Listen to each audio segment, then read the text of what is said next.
데오빌로여, 내가 먼저 쓴 글에는 무릇 예수께서 행하시며 가르치시기를 시작하심부터 그가 택하신 사도들에게 성령으로 명하시고 승천하신 날까지의 일을 기록하였노라. 그가 고난받으신 후에 또한 그들에게 확실한 많은 증거로 친히 살아 계심을 나타내사 하나님 나라의 일을 말씀하시니라. 사도와 함께 모이사 그들에게 분부하여 이르시되 예루살렘을 떠나지 말고 내게서 들은 바 아버지께서 약속하신 것을 기다리라. 요한은 물로 세례를 베풀었으나 너희는 몇 날이 못되어 성령으로 세례를 받으리라 하셨느니라. 그들이 모였을 때에 예수께 여쭈어 이르되 주께서 이스라엘 나라를 회복하심이 이때니까 하니 이르시되 때와 시기는 아버지께서 자기의 권한에 두셨으니 너희가 알 바 아니요 오직 성령이 너희에게 임하시면 너희가 권능을 받고 예루살렘과 온 유대와 사마리아와 땅 끝까지 이르러 내 증인이 되리라 하시니라. 아멘. 우리 오늘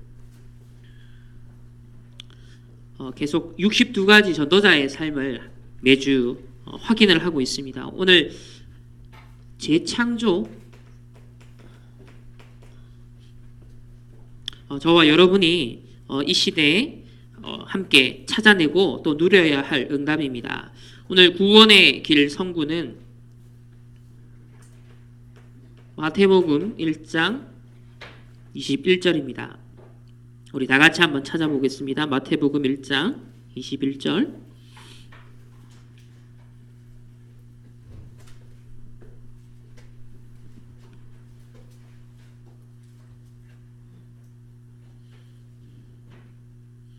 우리 다 같이 한 목소리로 합독하시겠습니다.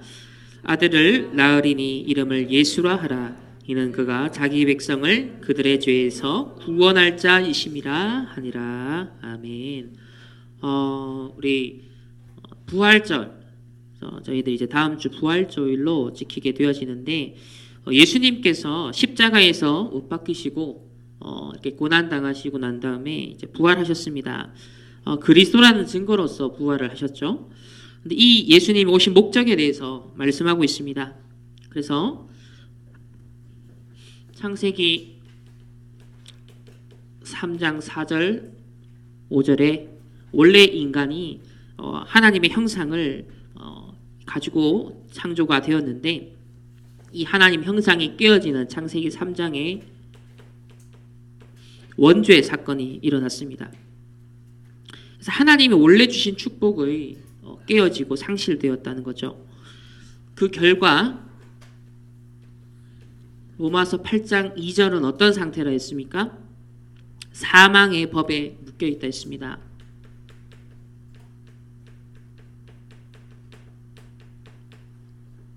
그러나 그 근본 배경에는 요한복음 8장 44절에 너희는 너희 아비 마귀에게서 났다 그랬습니다. 저와 여러분은 여기서 구원받은 하나님의 자녀인 줄 믿습니다.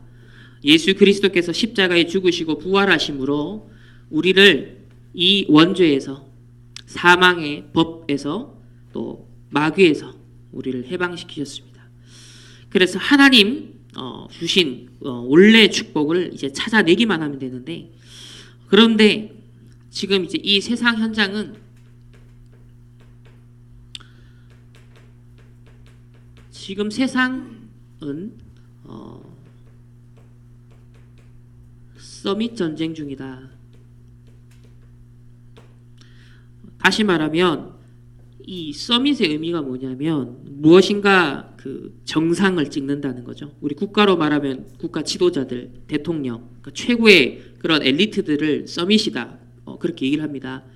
또 산꼭대기를 가리켜서도 뭐라고 그러죠? 서밋. 그래서 그 아웃도어 등산복 보면은 뭐라고 표시되어 있죠? 여기 손목에 보면은 서밋 적혀 있죠. 노스페이스인가에 보면은 서밋 적혀 있거든요. 그러니까 이 서밋이 어쨌든 간에 산으로 말하면 최정상, 또 엘리트 계층의 그런 최고의 서밋들, 세상을 지도하는 사람들, 그런 의미가 있어요. 그런데 진짜 이 서밋의 진짜 의미는 뭐냐면 원래 인간이 서밋입니다. 하나님 형상대로 지음받은 하나님과 함께하는 그 존재가 원래 서밋이에요. 왜 그렇죠? 하나님이 진짜 서밋이거든요. 천지 우주 만물을 창조하시고 그분의 오른손에 그 권능을 갖고 통치하시고 다스리시잖아요. 이분이 유일한 사실 서밋입니다. 우주 만물을 주권을 가지고 어제 우리 핵심 메시지가 뭐죠? 하나님의 절대 주권. 절대 주권으로 모든 걸 운행하시는 하나님이 진짜 서밋이거든요. 그렇기 때문에 원래 인간이 하나님 형상대로 왕적인 신분을 가지고 모든 것을 대신 통치하고 다스리고 창조 사역을 이어나가는 것.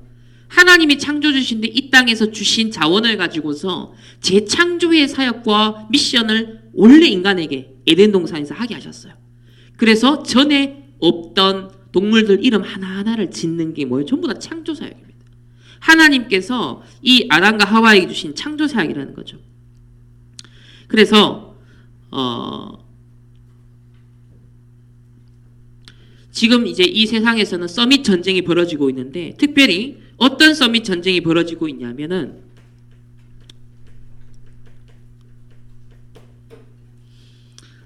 지금 3단체 서밋 전쟁이 벌어지고 있습니다. 이 3단체 서밋 전쟁이 벌어지고 있는데 사실은 이 사람들이 지금 어떤 과정 속에 있습니까? 원래 인간을 잃어버리고 원죄 속에 있습니다. 사망의 범에 묶여 있습니다. 마귀에게 종로로 타고 있습니다. 이게 그들의 지금 근본적인 상태예요. 그런데 여기서 나름대로 해방받고자 몸부림치고 있고 구원의 길을 모색하고 있어요.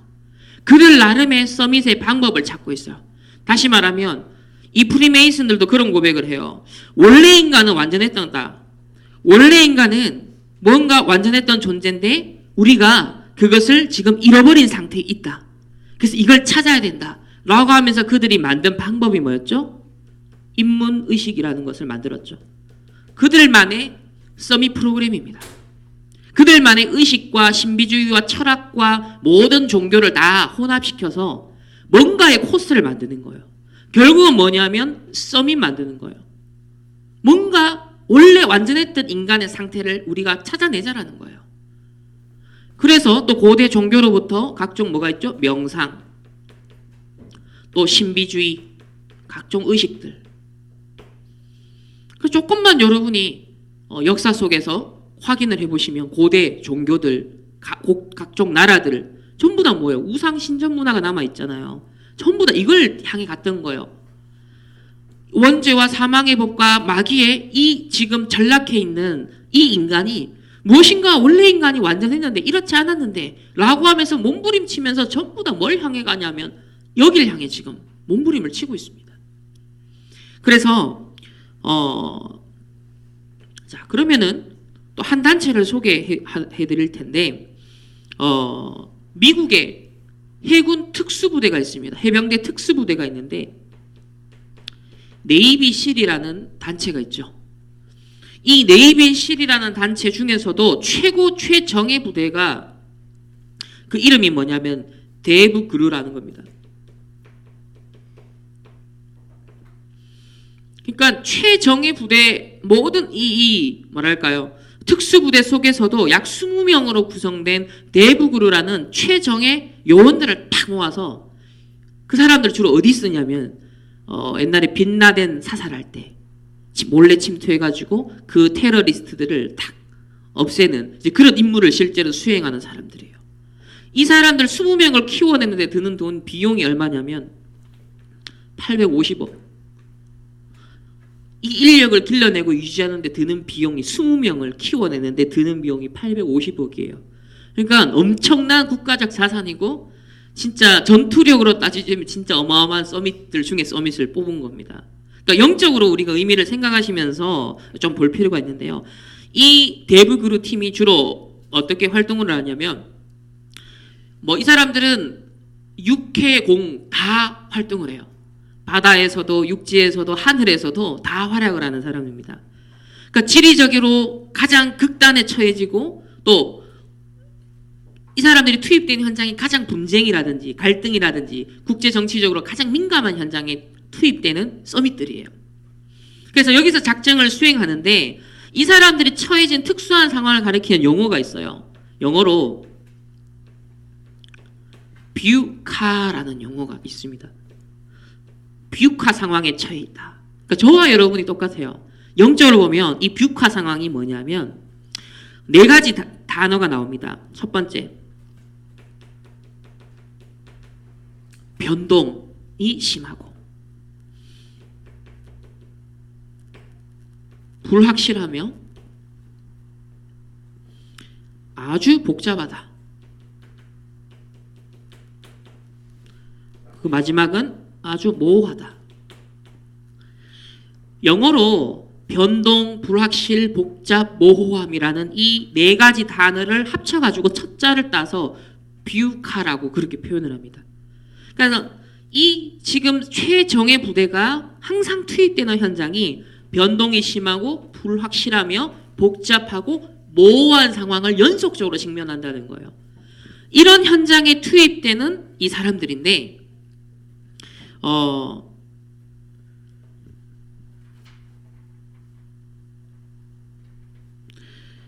여기 보면 이렇게 표현을 하고 있습니다. 정신적으로 강인함을 갖춘 소수의 사람들을 선별하여서 집중훈련을 한다. 우리로 말하면 이제 집중훈련을 한다는 거예요.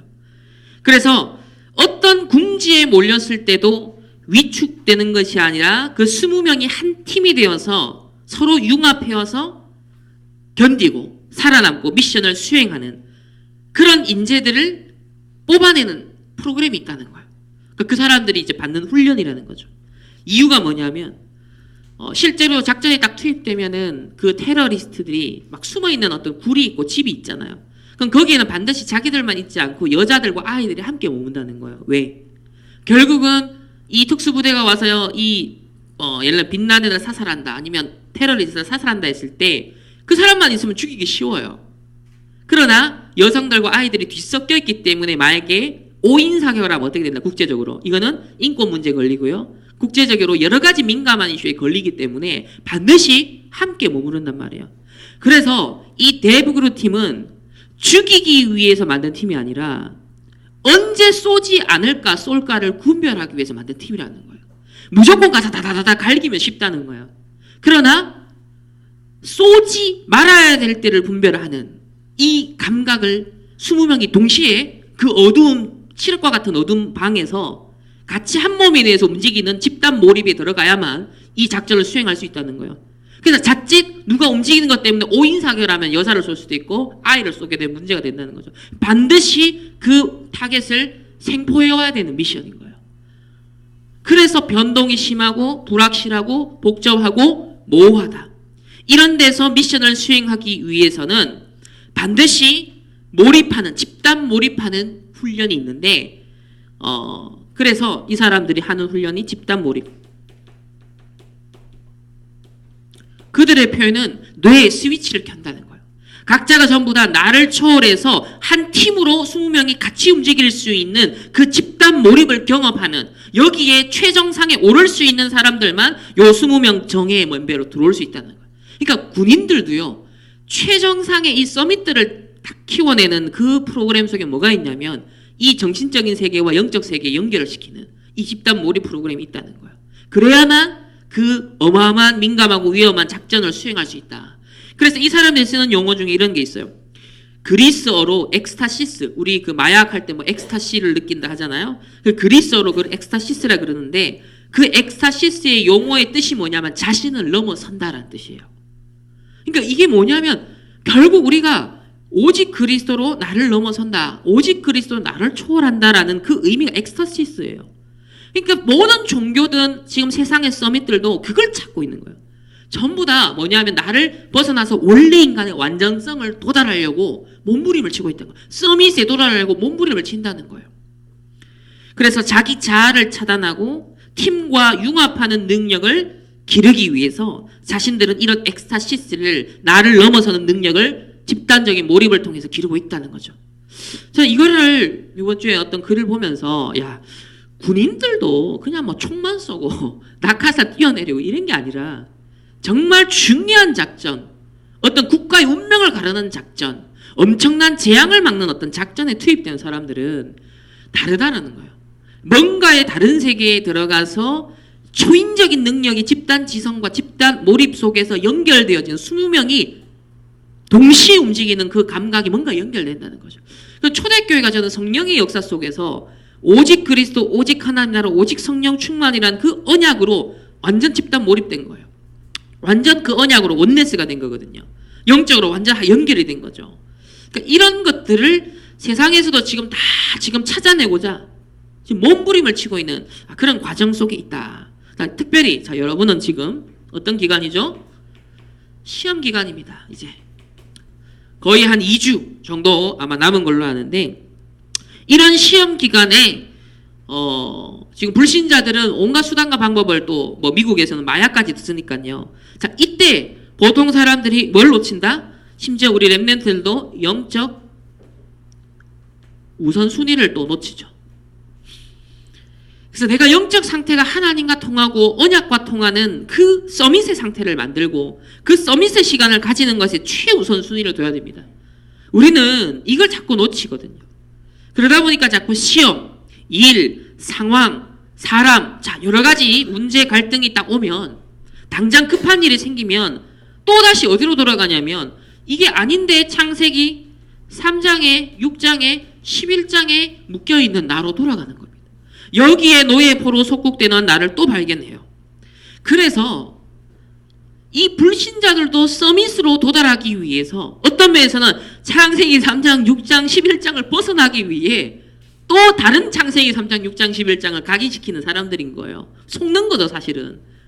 어쨌든 간에 초월하고 넘어서고 뭔가 한계를 극복하고자 한다는 겁니다. 그렇다고 할 때 저와 여러분 역시도 각인뿔이 체질된 게 사실 이게 많단 말이죠. 창세기 3장, 6장, 11장. 그러나 그리스도께서 오셔서 우리를 뭐다? 죄에서 구원할 자다 그랬어요. 죄에서 구원할 자라는 건 여기서 우리가 상관없이 살 수 있는 사람이 됐다는 거예요. 그렇다면 이제 우리가 할 건 단 한 가지가 있습니다. 그게 뭐냐면은 서밋 타임을 가지는 거다. 우리는 불신자가 아니라 구원받은 자이기 때문에 이 서밋 타임을 가져도 상관이 없어요. 중독되거나 미치지 않습니다. 오히려 성령에 우리는 중독되면 돼요. 말씀에 중독되면 돼요. 우리가 구원받은 신분과 권세에 중독되면 되거든요. 저 사람들은 뷰카 상황을 어쨌든 신자든 불신자든 뭐 학업을 하든 직장을 하든 아니면 뭐 산업을 하든 아니면 이런 특수부대 요원들 뭐 3단체든 간에 전부 다 이런 비육화 상황을 직면한다는 거예요. 변동, 불확실, 복잡, 모호. 요 주어진 모든 사람에게 주어진 이 상황을 어떻게 극복하느냐, 어떻게 해결하느냐, 그걸 전부 다 몸부림친다는 겁니다. 그래서 우리는 이런 사망의 법, 원죄, 마귀 여기 얻어 걸려있는 신분이 아니기 때문에 우리는 진짜 것을 찾아 이제 누릴 수 있다는 거죠. 그래서 오늘 주신 게 뭐냐? 재창조의 응답입니다. 자, 이걸 위해서 첫 번째로 체크할 것이 있다 했습니다. 먼저는 하나님이 주신 것 세 가지. 그게 오직이라 했습니다. 저와 여러분에게만 주신 오직이 있어요. 그러니까 지금 이런 틀린 단체들이나 3단체나 세상 엘리트들은 나름대로 뭔가 찾아내는데 하나님이 주신 건 아니에요. 사실은 사단이 준 거고 지옥 배경 속에 있는 거죠. 그럼 우리에게 하나님 주신 건 뭐냐면 첫째, 하나님의 형상이라 했습니다. 늘 우리는 순간순간 선택을 해야 되거든요. 또 인도받는 과정 속에 있단 말이에요. 그때마다 여러분 이걸 생각하시면 돼요. 이게 지금 내 생각, 이 마음이, 이 결정이, 이 행동이 과연 하나님의 형상대로 원래 창조하신 상태로 가고 있느냐, 아니면 그걸 깨뜨리는 쪽으로 가느냐. 딱 그거예요 지금. 그래서 하나님께서 원래 창조하신 방향이 있고요. 사단에게 속은 인간이 자꾸 어떤 방향으로 가냐면 타락하는 방향으로 가요. 창조, 타락, 구속이라는 성경의 우리 핵심적인 그림을 떠올리시면 돼요. 복음을 주신 건 뭐냐면 이 타락 속에 하나님 형상 끼어진 상태 속에 있는 인간이 모든 생각하는 것, 느끼는 것, 판단하는 것, 행동하는 게 전부 다 이 속에 머물고 있는데 복음을 주셔서 원래 주신 것을 하나님 찾기를 원하세요. 그래서 이 복음을 가리켜서 구속이라고 말합니다. 그리스도를 통하여서 이 구속자, 구원자 그리스도로 말미암아 원래 인간의 그 창조의 축복, 오리지널한 디자인을 우리는 찾기를 원하신다는 거죠. 그래서 하나님의 형상의 가장 핵심 중에 하나가 우리가 영적인 피조물이다.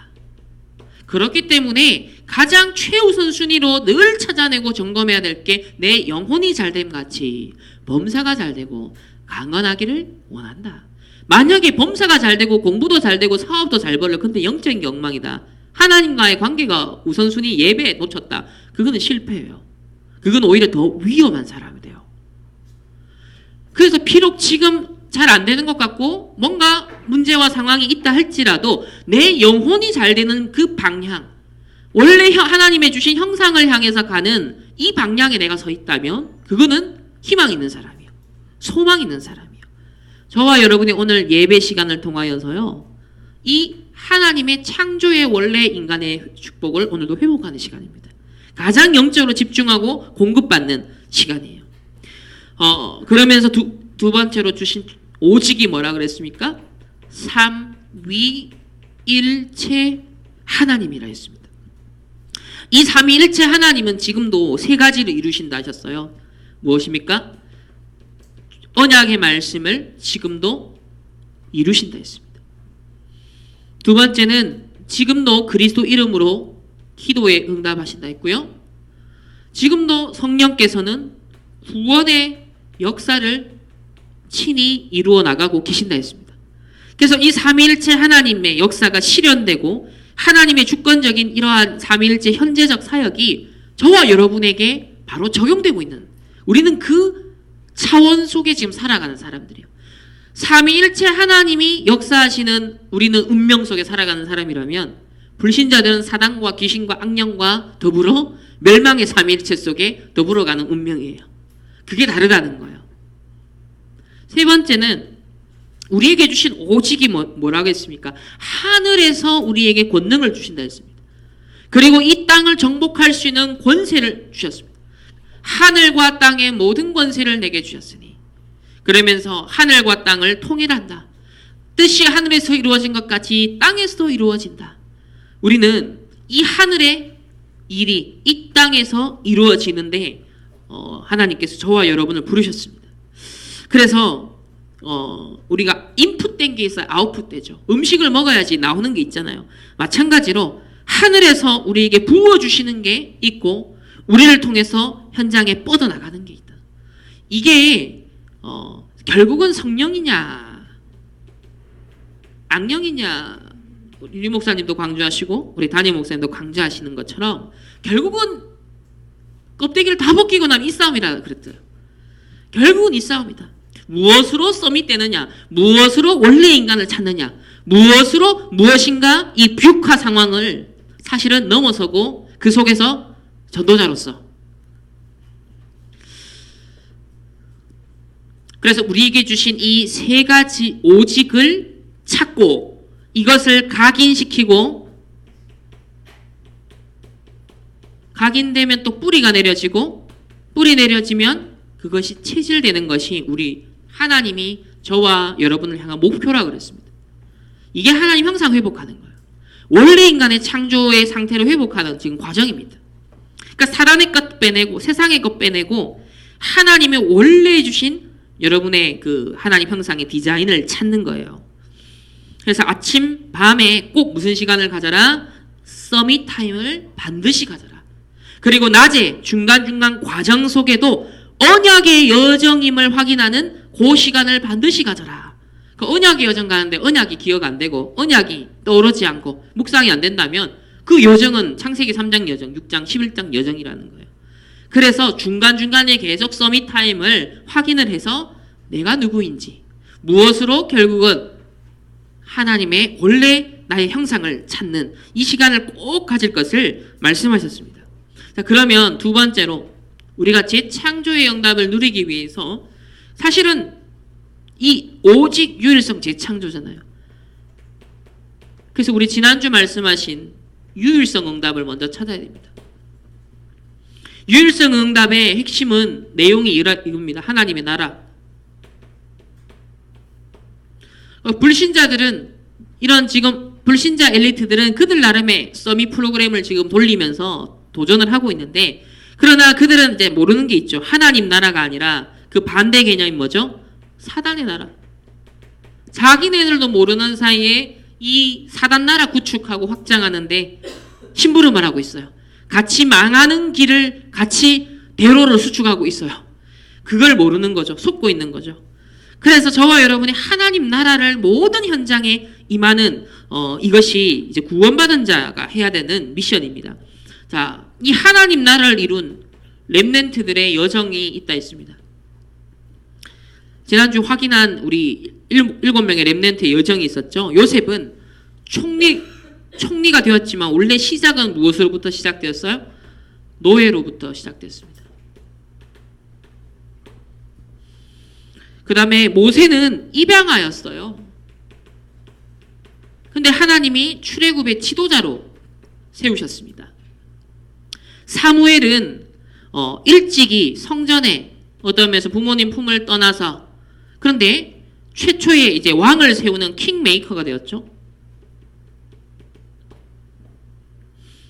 다윗은 언약궤를 찾아와서 사실은 혼자 목동 시절 외로이 있었는데 그 현장에서 하나님이 뭐냐, 왕 될 것이다. 그래서 홀리 메이슨으로 성전 건축하는 것을 준비하게 하셨습니다. 또 엘리사는 아람 나라와 싸우지 않고 이 아람 나라를 정복하는 그런 영적인 어마어마한 원래의 것을 찾아냈죠. 서밋을 찾아냈죠. 또 심지어는 바벨론의 포로로 끌려갔는데 왕들에게 인생의 해답을 줬어요. 국정 운영을 어떻게 해야 되는지에 대한 그 정책적인 비전까지 제시했습니다. 그런 포로들을 갖지만은 하나님께서는 정복자의 인생을 주셨어요. 그러니까 이 사람들의 공통적인 특징들이 다 뭐였습니까? 전부 다 서밋 시간, 하나님과 함께하는 시간을 반드시 가졌다. 그래서 그들 역시도 뷰화 상황에 다 처해 있었죠. 노예로 가도 입양하러 가도 포로로 끌려가도 변동과 불확실과 복잡과 모호함이라는 이 뷰화 상황에 똑같이 다 노출되어 있었어요. 근데 이 상황에서 전부 다 공통점이 뭘 찾아냈다? 하나님, 원래 인간의 창조의 이 상태. 그리스도, 그 구속자 되시는 그리스도를 집중하니까 원래 인간이 창조된 이 영적인 상태를 다 찾아냈다는 거예요. 그래 되니까 결국은 하나님 형상 회복하면은 28절을 뭐죠? 정복하고 다스리는 그 영역, 그 차원의 시간표가 딱 오는 겁니다. 이게 렘넌트가 전부 다 하나님 나라를 이룬 여정이었다는 거죠. 영적 서밋에 하나님 형상을 회복하는 서밋의 시간을 가지고 있으니까 전부 다 정복자.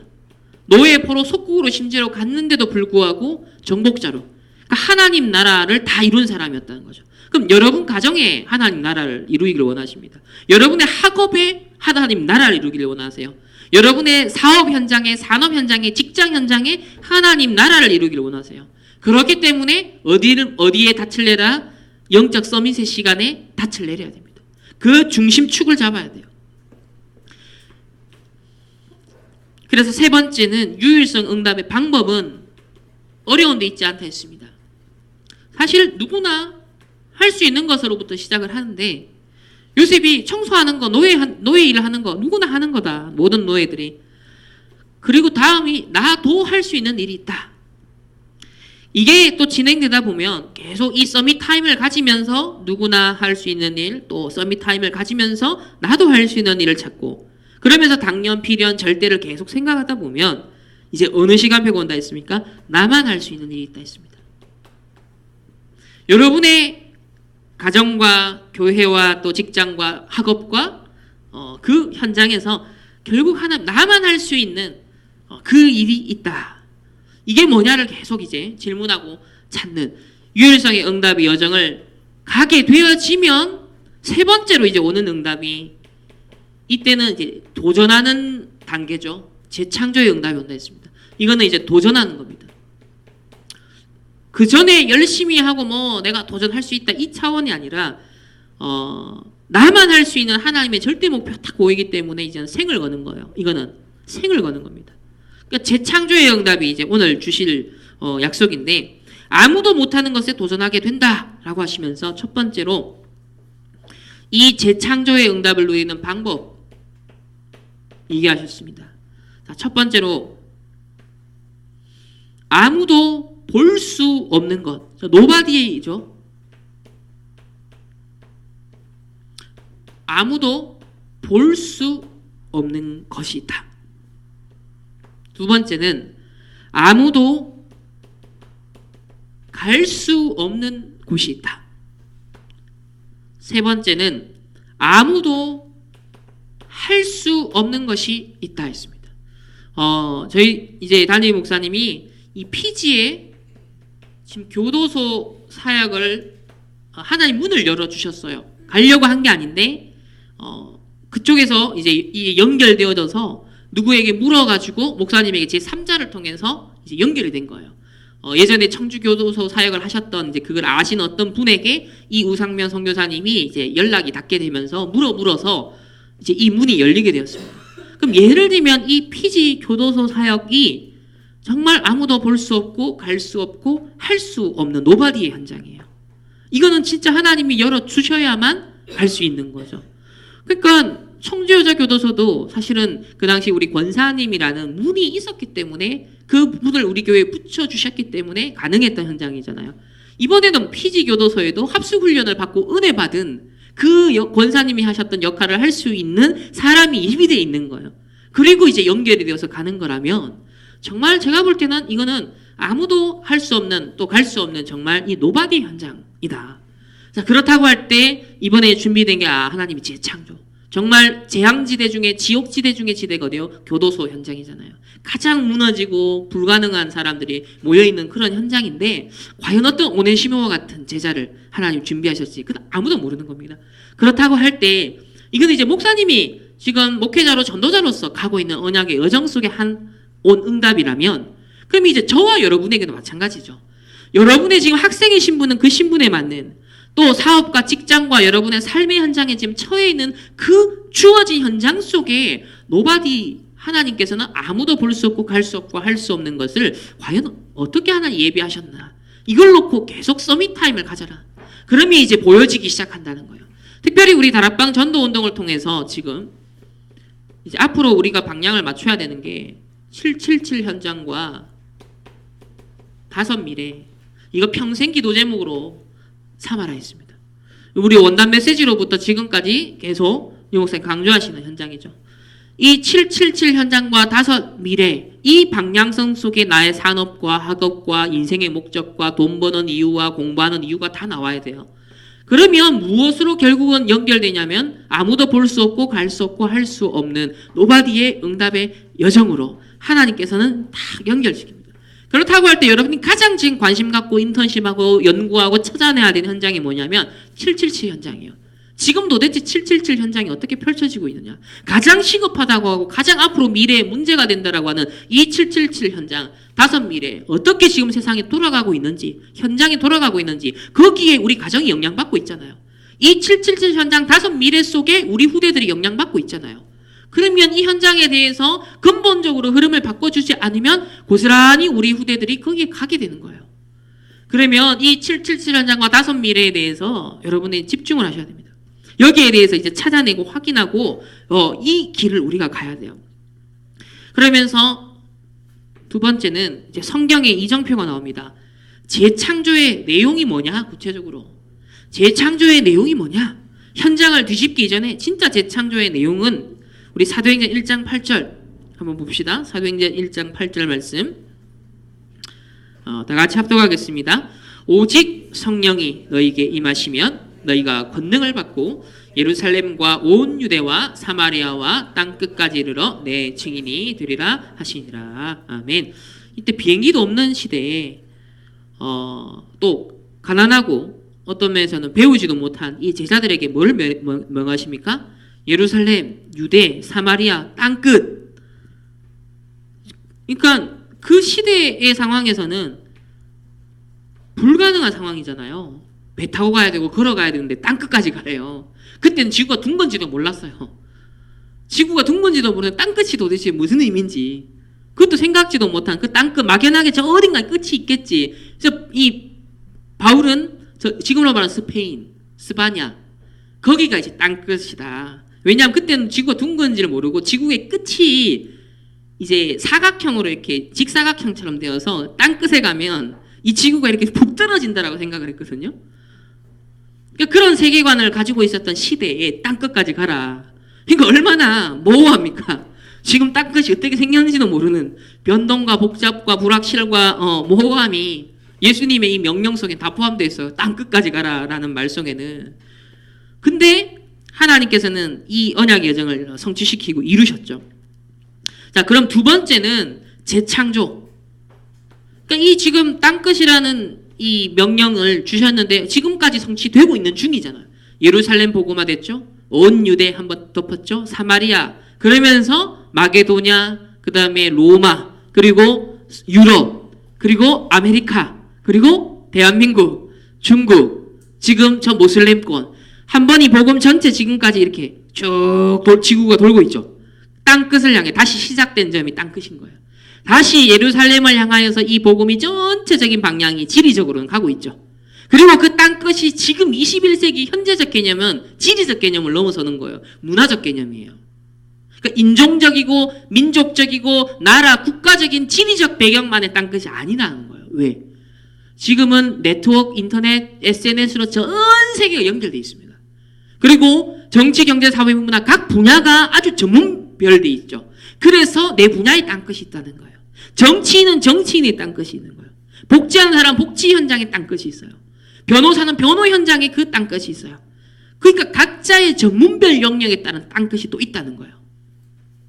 그래서 그 땅끝까지 내 증인이 되리라. 그 하나님의 재창조의 역사가 초대교회 사람을 들어서 성취하시더니 현재도 뭐다? 진행 중이다. 이 말씀이. 사도행전 2장 1절에 보면 이 날이 무슨 날이에요?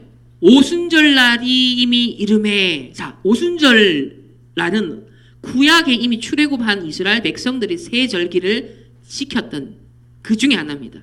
오순절. 그러나 지금 속국되어 있는 이스라엘은 오순절, 유월절 다 지키는데 뭐예요? 그냥 안고 빠진 그냥 그런 거예요. 그러니까 본질을 놓친 절기만, 형식만 남아있는 거예요. 껍데기만 남은 거예요. 그런데 이 오순절날에 본질을 회복합니다. 뭡니까? 오순절날이 이미 이름에 바람같은 불같은 성령의 충만한 능력이 임하는 거예요. 그러니까 하나님의 능력이 임하는 거예요. 이전까지는 절기만 지키고 형식만 지켰지 출애굽시킨 하나님의 능력을 다 잊고 사는 거예요. 광야 여정을 인도하신 하나님의 능력의 손길을 다 잊고 산 거예요. 저와 여러분의 학업에 하나님은 지금도 침투하십니다. 여러분의 산업과 여러분의 현장에, 여러분의 삶의 현장에 하나님은 능력으로 함께 하시고 침투하십니다. 이게 뭐냐면 뭘 회복해요? 오순절로 회복하는 거예요. 근데 이걸 놓치지 않은 내 삶에, 내 학업에, 내 삶에 지금 하나님의 능력이 임한다라는 오순절을 놓치면 역시나 유대인 구약에 그냥 머문 형식에 빠진 그냥 절기만 지키는 유대인처럼 되는 거죠. 그래서 오순절날이 이미 이름에란 지금 재창조의 내용이에요. 성령의 능력, 충만 속으로 들어갔다는 겁니다. 세 번째는 사도행전 우리 13장을 찾아보겠습니다. 사도행전 13장 1절에서 4절에 어떤 재창조의 역사가 있었습니까? 우리 1절에서 4절까지 함께 한 목소리로 합독하시겠습니다. 안디옥 교회의 선지자들과 교사들이 있으니 곧 바나바와 니그레라 하는 시므온과 구레네 사람 루기오와 분봉왕 헤롯의 젖동생 마나엔과 및 사울이라. 주를 섬겨 금식할 때 성령이 이르시되 내가 불러 시키는 일을 위하여 바나바와 사울을 따로 세우라 하시니 이에 금식하며 기도하고 두 사람에게 안수하여 보내니라. 두 사람이 성령의 보내심을 받아 실루기아에 내려가 거기서 배 타고 구브로에 가서 자, 이 팀 구성이 되어지는데 누구누구 나옵니까? 바나바가 있고요. 니게르라 하는 시므온이 나오고요. 구레네 사람 루기오가 나오고요. 분봉 왕 헤롯의 젖동생 마나엔, 그리고 사울, 이제 바울이죠. 자, 이 사람들이 나왔어요. 근데 이 사람들이 특징이 뭐냐면 섞일 수 없는 사람입니다. 절대로 섞일 수 없는 사람이에요. 자, 어떤 관계예요? 그 당시에는 노예 제도가 엄청나죠. 여기 보면 흑인, 시므온, 니게르라 하는 이게 흑인이에요. 흑인. 그러니까 노예라는 거예요. 노예. 근데 바울은 어떤 사람이에요? 어마어마한 바리새파죠. 어마어마한 이 신분 자체가 어마어마한 엘리트예요. 모든 걸 가지고 배운 사람이에요. 자, 이런 사울이고요. 그리고 심지어 예수 그리스도 믿는 자를 핍박했던 핍박자였어요. 자, 그리고 또 여기 섞일 수 없는 사람 누구예요? 분봉왕 헤롯의 젖동생. 헤롯이 누구예요? 예수 믿는 사람들, 초대교회 사람들 잡아 죽였던 사람이에요. 핍박했던 사람의 그 핍박자의 젖동생이에요.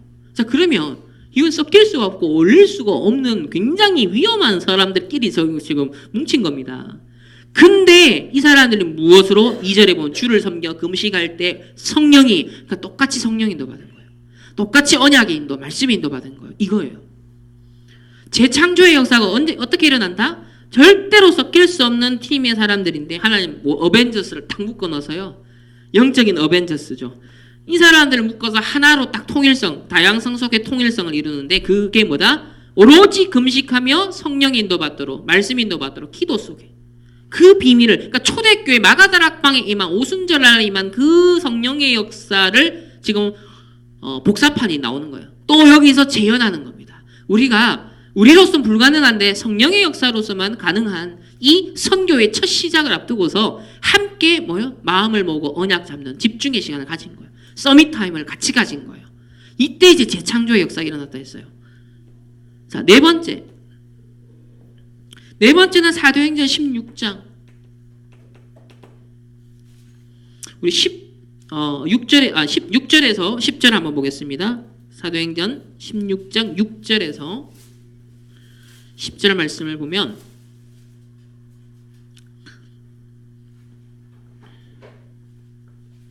우리 다 같이 함께 합독하겠습니다. 성령이 아시아에서 말씀을 전하지 못하게 하시거늘 그들이 부르기아와 갈라디아 땅으로 다녀가 무시아 앞에 이르러 비두니아로 가고자 애쓰되 예수의 영이 허락하지 아니하시는지라. 무시아를 지나 드로아에 내려갔는데 밤에 환상이 바울에게 보이니 마게도냐 사람 하나가 서서 그에게 청하여 이르되 마게도냐로 건너와서 우리를 도우라 하거늘 바울이 그 환상을 보았을 때 우리가 곧 마게도냐로 떠나기를 힘쓰니 이는 하나님이 저 사람들에게 복음을 전하라고 우리를 부르신 줄로 인정함이로라. 자, 아주 시대적 전환점의 시간표예요. 아시아로 바울은 가려고 했잖아요. 원래 계획은 아시아로 가서 복음을 전하는 거였는데 하나님의 예비된 계획은 어디로 확 돌렸죠? 마게도냐로 돌렸어요. 내가 생각하고 내가 계획하고 내가 뜻했던 어떤 부분이 있는데 하나님 바울이 그 방향을 딱 돌려서 마게도냐로 가게 하셨어요. 이게 뭐냐면 결정적인 성령 인도잖아요. 여러분의 인생에 이제 결정적인 시간표가 와요. 중요하게 내가 생각했던 게 막힐 수 있고요. 또 실패할 수도 있고요. 안 될 수도 있어요. 그런데 그때 보통 사람들이 창세기 3장, 6장, 11장 빠지죠. 왜? 변동스럽죠? 불확실하죠? 복잡하죠? 모호하죠? 이 뷰화 상황에 딱 빠지는 거예요. 그래서 이 세상 엘리트들도 서밋의 타임을, 틀린 건데 서밋 타임을 가지는 거예요. 그들은 모두 집단 몰입 속으로 들어가는 거예요. 우리는 이제 성령을 소유한 하나님의 형상을 가지고 삼위일체, 지금도 하나님의 현재적 사역 속에 하늘의 권능을 이 땅에서 실현할 수 있는 권세를 사용할 수 있는 신분을 얻었기 때문에 저와 여러분에게 막혀지고 또 어떤 면에서는 이게 돌아가는 것 같고 멈추는 것 같은 어떤 시간표가 굉장한 하나님의 역사를 이루는 전환기다. 이거를 발견하는 눈이 결국은 기도 속에 영적 집중하는 사람들 속에 함께 성령 인도 받는 사람들에게 이게 발견이 되어진다는 거죠. 그래서 이 마게도냐로 가는 그게 큰 날 로마 복음화로 가는 이제 하나님 그 발판이 되었죠. 자, 5번째는 사도행전 19장 1절에서 7절 한번 보겠습니다. 사도행전 19장 1절에서 7절 다 같이 함께 한 목소리를 합독하겠습니다. 아볼로가 고린도에 있을 때 바울이 윗지방으로 다녀 에베소에 와서 어떤 제자들을 만나 이르되 너희가 믿을 때 성령을 받았느냐 이르되 아니라 우리는 성령의 계심도 듣지 못하였노라. 바울이 이르되 그러면 너희가 무슨 세례를 받았느냐 대답하되 요한의 세례니라. 바울이 이르되 요한이 회개의 세례를 베풀며 백성에게 말하되 내 뒤에 오시는 이를 믿으라 하였으니 이는 곧 예수라 하거늘 그들이 듣고 주 예수의 이름으로 세례를 받으니 바울이 그들에게 안수하매 성령이 그들에게 임하심으로 방언도 하고 예언도 하니 모두 12사람쯤 되니라. 아멘. 자, 이 에베소 19장의 현장이 얼마나 중요합니까? 이 사도행전 19장은 에베소 복음화 바울이 가장 어떤 면에서 오래 머물면서 렘넌트를 딱 키워냈던 현장 중에 한 곳이 이 에베소 지역이에요. 회당에 들어가서 석 달 동안 하나님 나라를 얘기하고 또 2해 동안 이같이 하면서 제자들을 키워냈던 현장이에요. 자, 이렇게 중요한 그래서 에베소에 있었던 아데미 신전, 우상, 이 틀린 서밋들이 일어나서 영적 집중하고 있었던 이 에베소 지역을 뒤흔들었던 사람들, 그 현장을 완전 뒤집었던 이 에베소 전도를 앞두고 어떤 역사가 있었냐면 함께 성령의 인도를 받는 제자들이 움직이면서 이 에베소 지역에서 딱 첫 질문이 뭐였냐면 너희들이 성령을 받았느냐라고 질문을 하는 거예요. 그랬더니 이 사람들 대답이 뭐예요? 나는 성령을 알지도 못하고 듣지도 못했다. 이 뭐예요? 요한이 말하는 물세례, 회개의 세례만 안다. 예수 그리스도의 이름으로 받는 세례를 모른다라고 했어요. 그러니까 이 어마어마한 재창조죠. 형식적인 종교적인 물세례에 그치고 있었던 종교 생활하고 있었던 사람이 인격적으로 성령과 교제하고 성령의 역사 속에 들어가는 세례를 이 성령 충만을 누릴 수 있는 이게 에베소 복음화의 결정적인 숨은 부분이었습니다. 그래서 재창조의 내용이 이겁니다. 전부 다 오직 성령이 너에게 임하시면 너희가 권능을 받고 쭉 예루살렘 온 유대 사마리아 땅 끝까지 이르는 이 과정이 쫙 이어지잖아요. 그러니까 모든 삶의 중간중간 또 전환기 또 어떤 방향을 바꾼다든지 여러 위기 상황이 온다든지 할 때도 그때마다 포인트를 뭘 삼았냐면 오직 성령의 충만. 그러니까 위로부터 주어지는 권능을 실제 자기 주어진 직면하는 현실 속의 문제 속의 권세로서 나가는 주어진 권능이 권세로서 사용되어지는 그걸로 바꾸는 시간을 다 가졌다는 겁니다. 그러니까 이 사람들이 전부 다 재창조의 주역들이었습니다. 저와 여러분이 이번 한 주간 우리 이제 부활주의를 또 앞두고 또 전도 캠프 저희들이 현재 예비 캠프 시간표로 지금 인도받고 있는데 또 여러분의 또 중간고사 우리 렘넌트에게 또 중간고사의 시간표가 다가오고 있고 우리의 삶의 현장에서 저와 여러분 어떤 주역으로 이 재창조의 응답의 주역으로 하나님이 우리를 이번 한 주간도 인도하실 줄 믿습니다. 기도하겠습니다. 하나님 감사합니다. 우리에게 주신 오직을 누리게 하여 주옵소서. 유일성의 응답 하나님 나라 이루게 하여 주옵소서. 이제 우리가 정말 도전해야 할 성령의 권능 속에 이 땅 모든 현장을 살리는 권세로 나갈 수 있는 재창조의 역사가 시작되어지는 이번 한 주간으로 하나님께서 인도하여 주옵소서. 예수 그리스도 이름으로 기도합니다. 아멘.